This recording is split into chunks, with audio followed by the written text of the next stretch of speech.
Oke, halo, assalamualaikum warahmatullahi wabarakatuh. Selamat siang, sahabat Primaya. Berjumpa lagi di Primaya Talk pada kesempatan kali ini. Oke, kali ini saya tidak sendiri, saya ditemani oleh dokter yang luar biasa, yaitu Dokter Andrio Wisnu Prabowo. Ya, halo dokter. Halo, selamat siang sahabat Primaya dan Mbak Cindy. Oke, selamat siang dokter. Dokter apa kabar dok? Baik, Mbak Cindy. Baik, sehat ya dok ya? Sehat, alhamdulillah. Oke, dokter, siang ini kita mau sharing-sharing santai ya dok ya, Ya. mau diskusi santai mengenai tema yang sangat menarik nih dok, yaitu tentang mengenal masalah tentang bedah vaskuler dan endovaskuler. Oke, sebelum mulai dokter boleh dijelaskan kepada sahabat Primaya jadwal dokter Andrio ini kapan saja nih dok? Oke, terima kasih. Jadi saya berpraktek di Rumah Sakit Primaya Hospital Bekasi Utara Oke. pada hari Senin, Rabu, dan Jumat setiap pukul 17 sampai dengan 20 malam. Oke, baik. Nah, untuk sahabat Primaya nih yang ingin konsultasi, ingin periksa dengan dokter Andrio, boleh datang langsung saja ke Primaya Hospital Bekasi Utara ya dok ya. Oke, dokter Andrio Wisnu Prabowo, dokter spesialis bedah, vaskuler dan endovaskuler ya dok ya. Oke, sesuai tema kita nih dok, sebelum diskusi lebih jauh nih, dokter boleh dijelaskan apa sih dok, dokter spesialis bedah vaskuler dan endovaskuler itu? Baik. Oke. Jadi dokter spesialis bedah vaskular dan endovaskular itu sebetulnya adalah dokter subspesialis dari bedah ya, Oke. dari dokter bedah yang khusus untuk menangani, untuk mendalami penyakit-penyakit dan kelainan pada pembuluh darah, baik itu pembuluh darah arteri, pembuluh darah vena maupun pembuluh darah limfe. Selain itu, kita juga membantu melayani dan menangani pasien-pasien yang membutuhkan akses terhadap pembuluh darah, akses Oke. vaskuler. Misalnya pada pasien yang hemodialisa, cuci darah, dia agar dapat cuci darah dengan baik, dia butuh akses vaskuler yang baik juga. Nah, Oke. kita akan bantu untuk mengerjakan pemasangan akses-aksesnya. Lalu begitu juga pasien-pasien kemoterapi. Pasien Oke. kemoterapi, agar obat kemoterapi itu bisa bekerja dengan baik, dia juga butuh akses vaskuler yang layak, yang sesuai. Tidak bisa cuma hanya infus biasa. Oke. Disitulah kita berperan untuk membantu pasien-pasien kita. Wah, luar biasa. Jadi beda banget ya dok ya dengan dokter spesialis bedah umum ya dok ya? Ya, kita subspesialis. Ya, Subspesialisnya. Oke, nah mengenai spesialis bedah vaskuler nih dok, kira-kira penyakit atau masalah apa saja nih dok yang bisa terjadi pada pembuluh darah kita? Oke, baik. Jadi pembuluh darah kita itu kan merupakan suatu organ yang cukup luas ya, dari ujung kepala sampai ujung kaki itu Oke. semua ada pembuluh darah. Tentu saja banyak sekali masalah atau kelainan yang bisa terjadi pada pembuluh darah. Kelainan yang umum terjadi yang paling sering yang pertama itu adalah penyempitan atau penyumbatan pada pembuluh darah. Hal ini bisa terjadi baik itu pada pembuluh darah arteri, penyakitnya disebut sebagai penyakit arteri perifer atau bahasa Inggrisnya peripheral arterial disease. Oke. Sedangkan kalau dia terjadi penyumbatan pada pembuluh darah vena, maka disebut sebagai trombosis vena dalam Wow, atau oke. bahasa Inggrisnya deep vein thrombosis. Itu satu penyumbatan. Yang kedua adalah kelainan yang biasa terjadi adalah gangguan fungsi katupnya, katup pembuluh Oke. darah, terutama mengenai pembuluh darah vena di kaki. Akibatnya aliran darah balik dari kaki kembali ke jantung itu dia tidak bisa lancar Oke. karena katupnya dia gagal menutup sempurna, dia tetap terbuka. Jadi akibatnya darah yang semestinya ke atas dia jatuh lagi ke bawah karena katupnya tidak menutup. Itu kelainannya biasanya disebut sebagai insufisiensi vena kronis Oke. atau orang awam biasanya kenal istilah varises. Varises, oke. Gitu. Terus yang lainnya lagi yang sering terjadi adalah tumor pembuluh darah. Oke. Kita mungkin nggak familiar ya istilah tumor pembuluh darah. Kita lebih familiar mungkin tumor pada payudara atau Betul, tumor Dok. yang lain. Tumor pembuluh Tumor darah nggak pernah otak dengar. gitu ya, Dok, ya? Padahal sebenarnya di pembuluh darah juga bisa terjadi tumor. Wow, oke. Namanya itu adalah hemangioma. Gambaran klinisnya itu biasanya ada benjolan, tapi benjolannya itu berwarna kemerahan atau kebiruan. Oke. Kita harus hati-hati kalau ada ketemu gambaran seperti ini ya. Karena dia bukan tumor biasa, dia adalah suatu tumor yang berasal dari pembuluh darah. Oke. Yang mirip-mirip dengan tumor pembuluh darah itu adalah ada kelainan berikutnya, yaitu malformasi pada vaskuler, malformasi pada pembuluh darah, di mana pembuluh darah itu yang semestinya seperti pipa lurus, dia tumbuhnya jadi nggak beraturan, berlebihan, jadi sehingga gambarannya seperti berkelok-kelok, dan gambaran klinisnya juga sama seperti benjolan berwarna kemerahan atau kebiruan. Itu disebut sebagai malformasi vaskuler. Kelainan berikutnya yang sering kita temui dalam praktek sehari-hari tentunya adalah trauma, kasus trauma pada pembuluh darah. Kita tidak boleh anggap remeh ya. Seperti kita ketahui, pembuluh darah fungsinya kan untuk memberikan suplai makanan, suplai oksigen ke jaringan-jaringan sel-sel tubuh kita. Kalau dia ada trauma, rusak, terputus, akibatnya jaringan-jaringan sel-sel tubuh kita yang diperdarahinya itu terancam untuk mengalami kematian jaringan. Jadi oleh karena itu pada kasus trauma, terutama yang kena pembuluh darah, kita harus bertindak cepat. Dikatakan di literatur itu golden periodnya bahkan harus ditangani di bawah 8 jam. Kalau kurang dari 8 jam itu lebih baik, tapi kalau lebih tentu akan terjadi komplikasi yang tidak diinginkan. Ternyata banyak sekali ya dok ya, mulai dari trauma atau bahasa awamnya kita mengenal varises ya dok ya. Nah itu apakah harus segera ditangani atau memang pasien tersebut masih bisa menjalani berobat jalan nih dok? Iya betul. Ya kalau kasus-kasus seperti trauma tentu saja harus segera ya, harus ke instalasi gawat darurat. Kita Primaya Hospital Bekasi Utara kan memiliki trauma center ya, di mana kita siap sedia selalu untuk menangani kasus-kasus trauma pada pembuluh darah. Tapi kalau kasus-kasus yang lain, misalnya varises itu bisa rawat jalan. Apalagi tadi yang trauma golden periodnya di bawah 8 jam ya dok ya. Nah mengenai kelainan tadi ya dok ya, dan kasus-kasus Dr. Andrio pernah atau sering dok bertemu yang seperti apa di pasien-pasien Primaya Hospital Bekasi Utara ini dok? Ini Primaya Hospital Bekasi Utara ya. Jadi permasalahan kita memang betul ya, makanya kita angkat dalam webinar ini karena memang kita belum terlalu banyak mengenal bedah vaskular dan endovaskular di Indonesia. Sebagai ini aja, sharing aja, jumlah kita dokter spesialis bedah vaskular dan endovaskular pada tahun lalu tuh belum sampai 100. Jadi tentu saja banyak kasus yang sebetulnya cukup banyak tapi tidak terdiagnosa, apalagi mungkin juga tidak tertangani dengan baik ya. Jadi Primaya kasus tidak terlalu banyak variasi. Yang paling sering tentu saja akses hemodialisa. Akses kita, karena kita juga termasuk pusat pelayanan hemodialisa cuci darah di daerah Bekasi Utara, sehingga banyak kita melayani pasien-pasien yang membutuhkan akses untuk pemasangan hemodialisa. Selain itu kasus seperti varises itu juga masyarakat udah mulai aware ya, udah mulai menyadari bahwa varises itu bukan cuma kelainan kosmetik, tapi juga merupakan suatu disease atau penyakit yang jika didiamkan dia tuh bisa tambah parah. Bukan cuma gambaran varises seperti pembuluh darah yang melebar aja, tapi lama-lama dia bisa jadi kakinya kehitaman, kakinya jadi bengkak, bahkan timbul luka atau borok yang biasanya susah untuk sembuh. Jadi kan kita pasien udah mulai sadar, mereka biasa datang dari stadium awal udah berobat. Nah itu yang paling sering sih itu, sama ya beruntungnya trauma ya, karena di wilayah kerja kita kan dekat dengan pabrik, dekat dengan lalu lintas yang padat, sehingga ada kasus trauma. Banyak sekali ternyata ya dok ya yang ditemukan. Nah kira-kira kapan nih dok untuk pastinya sahabat Primaya, kapan harus konsultasi dengan dokter spesialis bedah vaskuler nih dok? Baik. Jadi sahabat-sahabat Primaya kalau mengalami keluhan atau gejala-gejala awal, misalnya jika ada masalah pada pembuluh darah arteri, biasa tuh keluhan pertamanya adalah sakit atau nyeri. Sama seperti misalkan kita bayangkan kalau jari tangan kita ini kita lilitin karet gerang dulu kan, karet gerang dililitin kenceng sampai menekan itu tertekan pembuluh darah arteri, akibatnya yang kita rasakan nyeri ya dok sakit ya? Betul, itu keluhan pertamanya adalah sakit. Jadi kalau pasien itu datang, sahabat-sahabat Primaya merasakan ada keluhan sakit, terutama pada kaki sakit. Nah, selama ini kan kita cuma nganggap itu sakit, pasti rematik, asam urat. Tapi hati-hati, ini merupakan tanda awal gangguan pada pembuluh darah, terutama pembuluh darah arteri yang mengalami penyempitan atau penyumbatan. Kalau penyempitannya masih ringan, gejalanya sakitnya itu dirasakan terutama pada saat aktivitas berat. Misalkan kalau berjalan jauh, naik turun tangga, dia sakit. Tapi kalau udah semakin berat, saat kita istirahat saja, saat kita duduk seperti ini, dia udah mulai sakit terus. Nah, itu adalah tanda-tanda gejala dari penyempitan pembuluh darah arteri.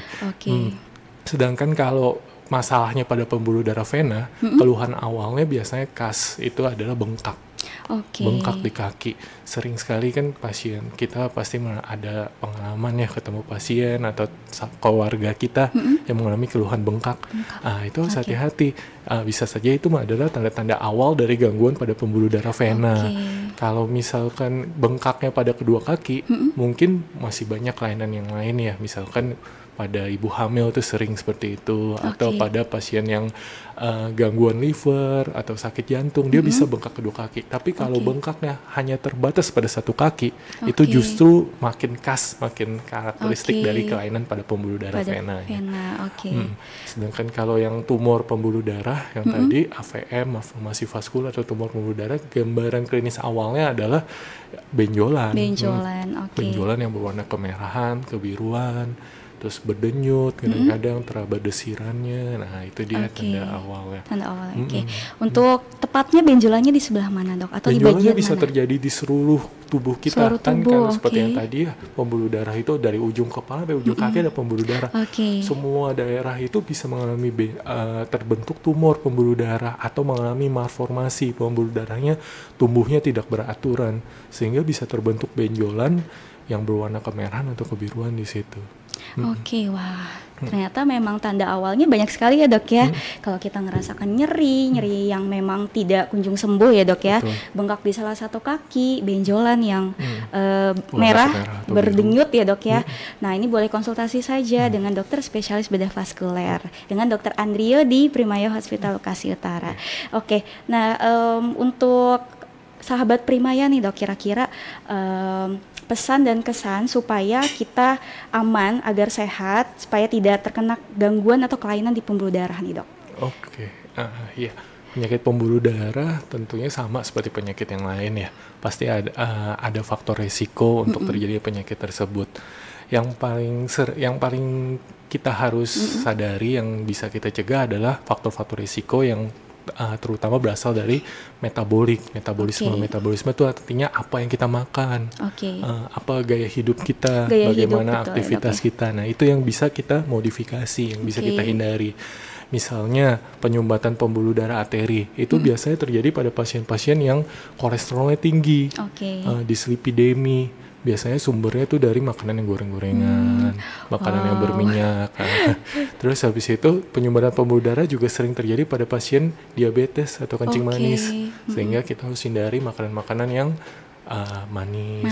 Dan harus hati-hati, makanan pokok kita nasi walaupun tidak rasanya manis, tapi itu juga merupakan sumber gula. Jadi nggak boleh terlalu banyak mungkin ya, kalau apalagi sudah berumur di atas 40, di atas 60, kita harus kurangi mungkin porsi makan nasi kita. Lalu yang berikutnya, musuhnya pembuluh darah itu adalah rokok. Rokok itu bagi pembuluh darah itu adalah musuh utama ya, kita sebut. Jadi banyak penyakit pada pembuluh darah yang bisa dicetuskan dari rokok ini. Jadi kalau bisa dihindari, baik itu perokok aktif maupun perokok pasif. Itu yang harus dihindari. Lalu kalau penyakit pada pembuluh darah vena, mungkin dia ada hubungannya dengan gaya hidup atau pekerjaan ya, misalkan pekerjaannya suka berdiri lama, atau pasien kerjanya duduk lama justru. Nah, aktivitas berat ngaruh ya, Dok ya? Aktivitas berat, betul. Itu adalah hal-hal yang bisa cenderung jadi faktor risiko timbulnya penyakit pada pembuluh darah vena. Dalam hal ini varises. Jadi cara pencegahannya adalah terutama kalau memang terpaksa ya karena kerjanya harus berdiri atau karena duduk, pakailah stocking. Tapi stocking khusus ya, harus diukur juga dengan ukuran yang lebih tepat sehingga nanti dapat efeknya yang lebih bermanfaat. Baik, wah itu yang mesti dihindari ya, Dok ya, pola hidup. Untuk olahraga, Dok, disarankan tidak, Dok? Olahraga tentunya bagus, tadi lupa ya. Diingatkan, ya pasti olahraganya bagus sekali itu yang olahraga apapun ya, Dok ya. Baik, pertanyaan selanjutnya nih, Dok. Bagaimana penanganan terkini atau yang paling modern nih, Dok, terhadap penyakit vaskuler? Penanganan dari penyakit-penyakit vaskuler sama seperti penyakit-penyakit yang lain tentunya. Pertama ya yang tadi, modifikasi gaya hidup, modifikasi faktor resiko. Jadi nggak selalu harus dibedah, dioperasi. Bisa aja kalau yang datang dari stadium awal, dari yang ringan, kita bisa juga cukup dengan modifikasi gaya hidup. Misalkan yang tadi seperti disebut, hindari stop rokok, jaga makan, hindari berat badan berlebih.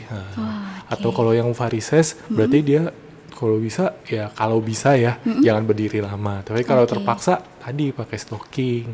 Lalu kalau pakai ini high heel terutama pada perempuan itu. Kalau misalkan ada varises itu sebenarnya ada penyakit keturunan loh kalau ini belum tahu ya. Mempengaruhi ya dok ya. Dia ada faktor bakat. Jadi kalau misalkan orang tuanya atau keluarganya ada yang varises, kita yang masih muda harus hati-hati. Jangan gampang pakai high heel terutama. Saya suka pakai high heels nih kalau lagi acara dok. Kalau misalkan ada bakat keluarga, coba aja dihindari. Karena itu bisa mencetuskan. Nah, setelah kita modifikasi gaya hidup, faktor resiko selanjutnya obat-obatan. Obat-obatan yang sering digunakan untuk penyakit vaskuler itu biasanya obat-obat pengencer darah ya, terutama pada pembuluh darah yang mengalami penyempitan. Kita bisa berikan obat-obat pengencer darah. Lalu kita juga bisa berikan obat yang melebarkan pembuluh darah, vasodilator. Kita bisa atau membantu tonus otot dari pembuluh darah sehingga aliran darahnya jadi lebih lancar. Obat-obatan itu yang sering kita gunakan untuk pada pasien-pasien. Kalau dengan modifikasi gaya hidup, dengan obat-obatan masih belum mempan, masih belum bisa, atau penyakit pembuluh darahnya udah terlalu parah, barulah kita masuk terapi pembedahan. Baik. Pembedahan itu bisa pembedahan terbuka, disayat ya, atau pembedahan yang sudah canggih, yang modern saat ini yaitu dengan terapi endovaskuler. Jadi terapi minimal invasif untuk menangani penyakit-penyakit vaskuler. Wah luar biasa sekali ya dok ya untuk penanganannya ya dok ya. Untuk pertanyaan selanjutnya nih dok. Nah, apakah ada alternatif lain nih dok yang non bedah untuk mengobati kondisi vaskuler ini nih dok?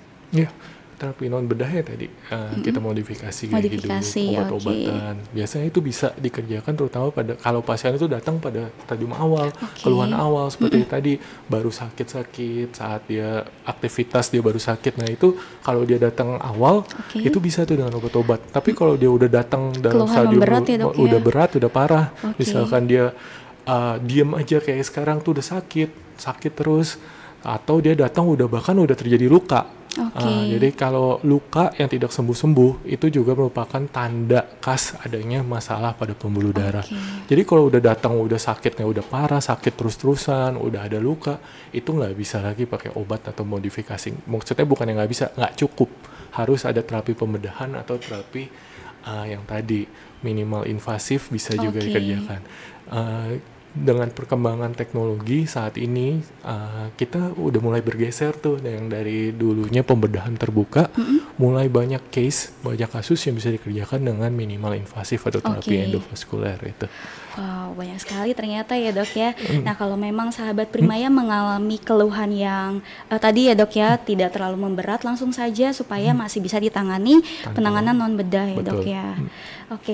Boleh dijelaskan dok gambaran sedikit untuk sahabat Primaya kira-kira pembedahan vaskuler dengan endovaskuler itu seperti apa nih dok? Mulai dari pasien datang yang keluhan yang memang harus ditangani, lalu tahap pembedahan, lalu selesai pembedahan seperti apa dok?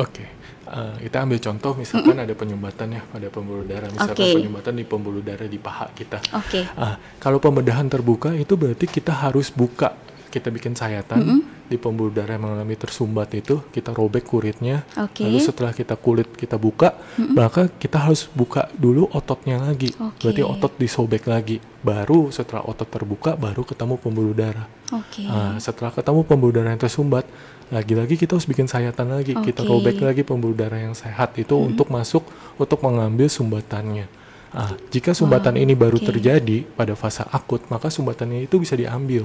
Jadi kita bayangkan kalau pembuluh darah itu seperti pipa ya, di dalamnya tersumbat ada bekuan darah atau ada plak kolesterol yang di situ, itu kita buat sayatan di atasnya, kita ambil bekuan darahnya itu. Itu dengan teknik pembedahan terbuka.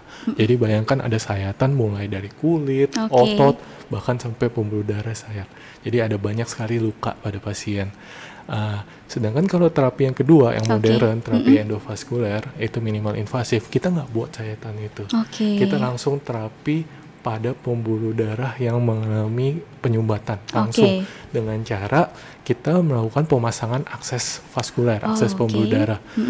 Dari akses vaskuler itu semacam infus. Jadi kalau mungkin biar gampang dibayangkan, jadi semacam infus yang dipasang pada pembuluh darah besar yang paling dekat dengan pembuluh darah yang mengalami penyumbatan. Misalkan kalau kita penyumbatannya di paha, maka biasanya kita pasang akses vaskuler itu adalah di daerah lipat paha. Lipat paha kan lebih dekat menuju paha. Dari situ kita pasang akses vaskuler. Nah, biasanya kalau infus kan masuknya cairan, obat-obatan. Kalau ini kita masuknya adalah kateter. Makanya namanya tindakannya kateterisasi. Karena masuk kateter. Kateter itu fungsinya untuk guiding, untuk pemandu kita menuju pembuluh darah yang mengalami penyumbatan. Setelah sampai di pembuluh darah yang mengalami penyumbatan, maka kita kembangkan balon. Jadi pembuluh darah yang tersumbat atau menyempit itu kita kembangkan balon di situ, di dalamnya akibatnya terbuka. Habis itu dikeluarkan lagi balonnya. Kalau setelah dikembangkan balon masih tetap menyempit, maka kita baru kembangkan yang namanya stent atau ring. Itu. Jadi tidak ada lagi sayatan, hanya pasang infus saja di daerah lipat paha. Tidak ada lagi sayatan, tapi kita bisa menterapi secara tepat, secara akurat dan lebih baik. Kurang lebih seperti itu ya Dok ya, gambaran pembedahannya. Nah, untuk sahabat Prima jangan khawatir ya Dok ya, tidak menakutkan kok ya. Konsultasi dulu aja dengan Dokter Andrio ketika ada keluhan-keluhan seperti tadi yang sudah disebutkan. Luar biasa sekali Dok penjelasannya. Nah biasanya pemulihannya berapa lama nih Dok setelah dilakukan tindakan pembedahan vaskuler ini? Pemulihannya ya berbeda-beda ya setiap case ya Dok ya. Kan penyakit vaskuler tadi bervariasi banyak sekali. Juga derajat keparahannya juga berbeda-beda. Secara umum sih kalau terapi yang kita pakai teknik minimal invasif. Jadi semua kasus atau kelainan penyakit vaskuler itu zaman sekarang itu bisa kita tangani dengan pembedahan minimal invasif dengan terapi endovaskuler. Baik itu terapi penyumbatan pembuluh darah, itu yang seperti yang saya sebut tadi. Nama tekniknya adalah dengan angiografi angioplasti. Jadi kita tindakan bahasa Indonesia kateterisasi ya. Jadi kateterisasi selama ini kita orang lebih familiar untuk penyumbatan pembuluh darah jantung. Tapi ternyata bisa juga untuk penyumbatan pembuluh darah di kaki. Jadi kalau misalkan kita pakai teknik kateterisasi untuk penyumbatan pembuluh darah di kaki, tentu pulihnya lebih cepat. 2-3 hari pasien dirawat itu sudah bisa pulang. Bahkan kalau misalkan hanya satu pembuluh darah saja atau hanya kena pembuluh darah yang kecil, mungkin bisa 1 hari pulang. Bisa lebih cepat ya Dok ya? Bisa lebih cepat. Tapi kalau misalnya kita pembedahan terbuka, yang seperti tadi yang saya bilang itu, kita harus sayat kulitnya, lalu kita sayat ototnya, kita buka. Maka sayatan itu bisa panjang banget, bisa sampai 10 cm, bisa 20 cm kita buka. Tentu saja pasien bisa dirawat bisa sampai 3-1 minggu mungkin ya untuk pemulihannya. Bisa ada yang lebih cepat dan juga ada yang bisa lebih lama tergantung dari variasi keluhannya ya Dok ya. Nah terakhir nih Dok, boleh beri kesimpulan nih Dok terkait tema kita terhadap masalah-masalah tentang bedah vaskuler ini Dok. Baik, jadi masalah penyakit vaskuler itu merupakan suatu penyakit yang mungkin masih belum banyak disadari oleh masyarakat ya, masih banyak belum dikenal. Oleh karena itu kita dokter-dokter spesialis bedah vaskuler, bukan cuma saya, teman-teman saya juga semua sama-sama untuk sering melakukan promosi kesehatan seperti ini. Tujuannya adalah agar masyarakat lebih sadar tentang penyakit-penyakit vaskuler yang bisa terjadi. Penyakit vaskuler itu yang tadi kita sudah bahas, pengobatannya range-nya itu sangat luas, bisa dengan mulai dari modifikasi gaya hidup saja dengan obat-obatan, atau bahkan bisa sampai dengan pembedahan. Dan apabila datang pada stadium awal, stadium dini, sebagian besar kasus itu bisa dikerjakan dengan obat-obatan. Tapi kalau misalkan datang sudah telat, terlambat, kita terpaksa harus melakukan tindakan pembedahan. Gitu. Baik. Wah, luar biasa sekali penjelasan ini Dok. Terima kasih dokter atas penjelasannya. Bermanfaat sekali nih Dok buat saya dan untuk sahabat Primaya pastinya. Semoga kita bisa ketemu lagi, bisa sharing-sharing lagi ya Dok ya. Dan untuk sahabat Primaya terima kasih juga. Sehat selalu. Semoga kita bisa bertemu di Primaya Talk selanjutnya. Terima kasih. Selamat sore.